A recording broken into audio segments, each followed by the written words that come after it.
አቫታር የሚለውን ፊልም ብዙዎች አይታችሁታል። መጽሐፈ ዜና ምስጢር የሚል መጽሐፍ አለ። ወደ 813 ገጾች የያዘ መጽሐፍ ነው። ደብረ ሊባኖስ እንደነበር አውቃለሁ በፊት።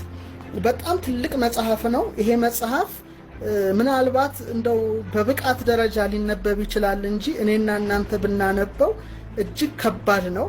ስለተለያዩ ጅራት ስላላቸው ፍጡራን በጣም የሚተነትን ፊልም ነው። እኛ ስላንቀላፋን እንጂ እንደነዚህ ያሉ ታሪኮች በጣም በብዛት አሉ እና ያን መጽሐፍ ሙሉን አንብቤዋለሁ። 813 ነው፣ ግን ሊበልጥ ይችላል ብዬ አስባለሁ። ለምሳሌ በእንቁ የታነጸች ፀሐይ የሌለባት ፕላኔትን ይጠቅሳል። የት ነው ያለችው ልናውቅ አንችልም።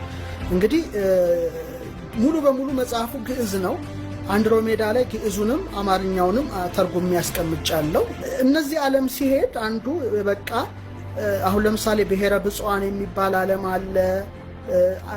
1000 ዓመት የሚኖርበት ዓለም ነው። ብሔረ ሕያዋን የሚባል አለ። እነ ኤልያስ እነ ዕዝራ እነ ሄኖክ የተሰወሩበት ያለ ነው። በርካታ ዓለም አለ። ከዛ ውስጥ ነው ይሄ አንዱን የሚጠቅሰውና እነዚህ ፍጡራን ይላል ቤታቸው እንደ ድንኳን ሞላ ላይ ሆነ ነው ይላል። ለአይን ልዩ ድንቅ ውብ እና በእጅጉ ያማረ ነው ይላል። ግዕዙን ትቸዋለሁ። ጣሪያው ደግሞ ካሌምኒው በሚባል እንቁ የታነጸ ነው ይላል። እንቁ ደግሞ የህንደኬ ቅርብ የብርንዛ ሀገር እንደሆነች እንደ ሴሩን ድንጋይ ነጭ ነው ይላል።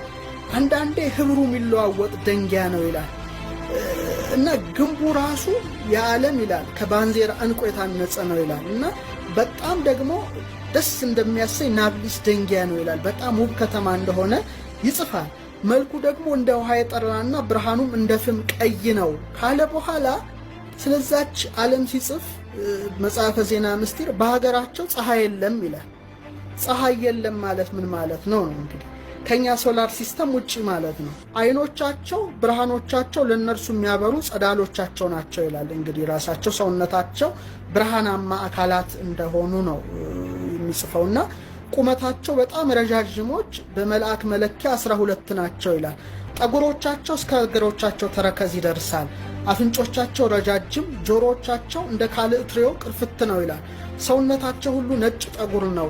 ወንዶቻቸው ግን በፊታቸው ላይ ቀንድ ነገር አለ ይላል። ይሄ እንግዲህ በጣም የሚገርም ነው። የት ነው ነገሩ ልናውቀው አንችልም። አይኖቻቸው በሰው ክንድ 3 ክንድ ነው ይላል። ሴቶቻቸው ግን ከራስ ፀጉር በቀር ፀጉርም ቀንድም የላቸውም ይላል። ልብሶቻቸው ጠጉራቸው ብቻ ነው ይላል። የሚገርመው ሴቶቹ ይላል እንደ ፌትኳ አምሳል የተልባ እግር የጥጥ ፈትል ይፈትላሉ ይሸምናሉ ይላል እና ግሩማን ናቸው ይላል። እየታወቅ ስኖሙ ደምግባታቸው መልካቸው አይታወቅም ይላል። ይሄ እንግዲህ የግዕዙ ዶኩመንት ነው።